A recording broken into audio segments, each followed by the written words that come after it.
focus. Stand where I'm going to be standing. People have asked what focus is for. Focus is for this. He's me. Where I'm going to be standing so I can focus the camera. All right, you can go now. Sun.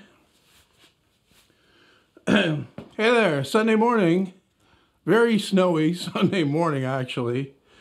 Had about, I don't know, 6 inches yesterday and then another couple inches overnight, so 8 inches. That's 200 and something millimeters for you Metroids. Just released a video on this mallet this morning. This is another very quick project that I did kind of last minute. I've been working on something bigger, and I knew it wasn't going to be ready this week because it's not supposed to be ready this week because it's going to be released next week with the Maker's Mod thing. So I did this knowing full well that I could do this in a couple hours and get it all filmed and get it all edited within a day. So I did it. I've got a smaller mallet. Where's the bigger one? Here it is. See, I like this one, but it's, you know, I'm finding that, okay, when I'm doing stuff like chisel work, especially if it's finer, I'm choking up on it too much because, like, I'm almost right up on the head because it's too big. Whereas this one, better size, better weight for that kind of action, I think. So, and, you know, like a quick project shows how this type of thing is done. I prefer this type of mallet. I don't like the... It's not that I don't like it. It's that you can start making one of these in the morning, like depending on your skill level and how quick you are with things, and finish it in a couple hours. It's ready to use. You don't have to wait for glue to dry or anything like that. Just get a block of hardwood for the head, and then some hardwood for the handle. I made the handle first, of course. Well, I cut out the head to the shape, but I made the handle first to get that taper, and then you transfer the taper to the head and you just cut out that mortise. It doesn't have to be, like, it doesn't have to be perfect. I would recommend concentrating on the exit holes or the entry and exit holes more than on the inside. Just chip away, like angle it inwards even on the inside.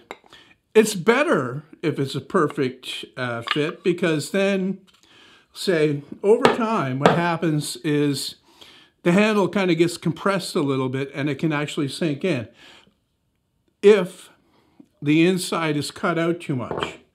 And you can see mine here is very nearly where it started. I think it's moved up, like, yeah, you can see the ghost of it on here, 1/8 of an inch. It's moved up. Okay, and that's over the many years since I've made it.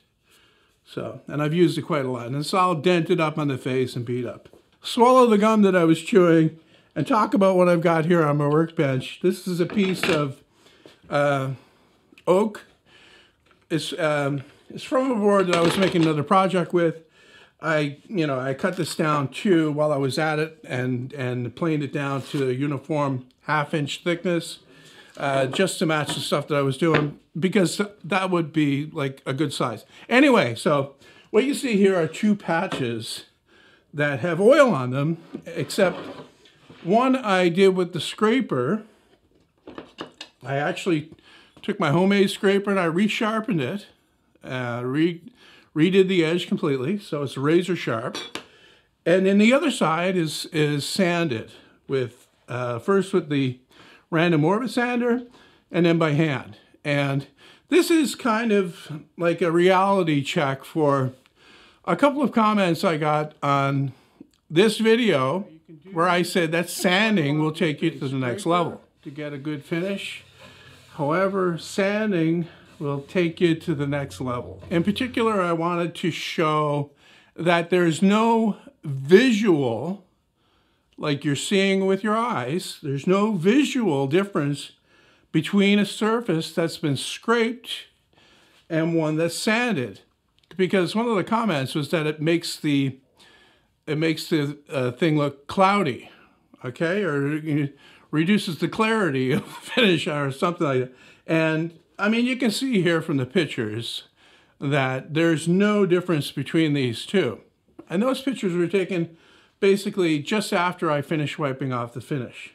So what I did was I started with the sanding at 100 grit on the random orbit sander, and then I switched to 220, which is what I would normally do for a flat surface like this, like a wide flat surface at least, and did it with the 220. You can see the actual times here. I'm not speeding this up or leaving parts out.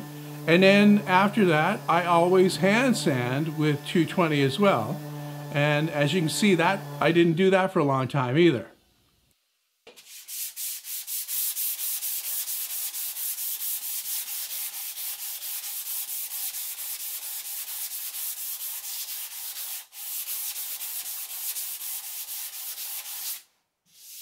On the other side, I just took the scraper and I did the entire surface, and I spent an equal amount of time with the scraper. I used the scraper like to cover the entire surface, and it took exactly the same amount of time as the 3 sanding steps that I did on the other side when you take away things like changing the sanding disc.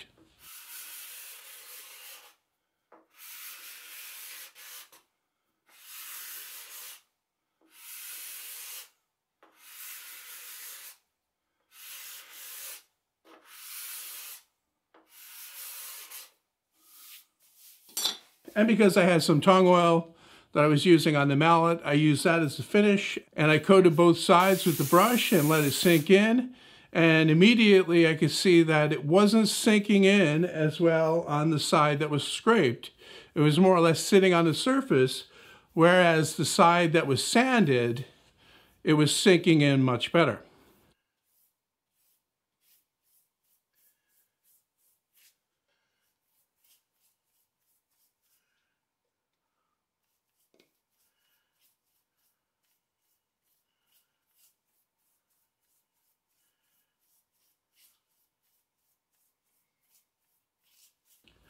And I should also point out that before I put the finish on, touching it, like running my hand across it, I could feel quite a difference. The sanded side was much smoother than the scrape side. The scrape side has some very small ridges because, okay, you have a scraper and it's not a precision machined tool.